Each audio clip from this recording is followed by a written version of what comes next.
من الأحاديث المنتشرة عند الناس وهي لا تثبت عن النبي عليه الصلاة والسلام قول النظافة من الإيمان، وهذا ضعيف لا يثبت عن النبي عليه الصلاة والسلام. كذلك من الأحاديث المنتشرة عند الناس قولهم الساكت عن الحق شيطان أخرس، هذا ما له أصل ولا يثبت عن النبي.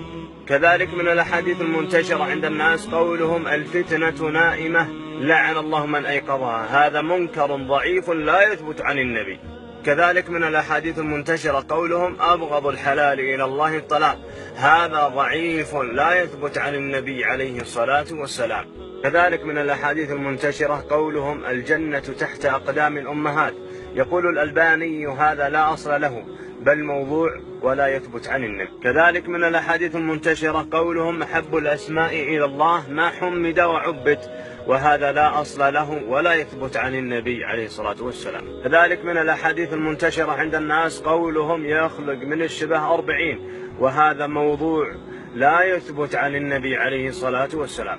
كذلك من الأحاديث المنتشرة الضعيفة قولهم اطلبوا العلم ولو بالصين، هذا ضعيف لا يثبت عن النبي عليه الصلاة والسلام. كذلك من الأحاديث المنتشرة بين الناس قولهم حب الوطن من الإيمان، قال المحدث الألباني موضوع ولا يثبت عن النبي.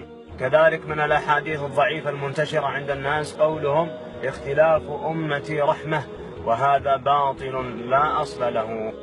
كذلك من الأحاديث المنتشرة قولهم أجرأكم على الفتيا أجرأكم على النار، هذا لا يصح ولا يثبت عن النبي عليه الصلاة والسلام. كذلك من الأحاديث المنتشرة عند الناس قولهم إكرام الميت دفنه، وهذا موضوع لا أصل له. كذلك من الأحاديث المنتشرة بين الناس قولهم من نام بعد العصر فاختلس عقله فلا يلومن إلا نفسه، هذا موضوع لا أصل له. كذلك من الأحاديث المنتشرة قولهم من حج البيت ولم يزرني فقد جفاني، وهذا موضوع لا يثبت عن النبي عليه الصلاة والسلام. كذلك من الأحاديث المنتشرة قولهم لا صلاة لجار المسجد إلا في المسجد، هذا حديث ضعيف لا يثبت.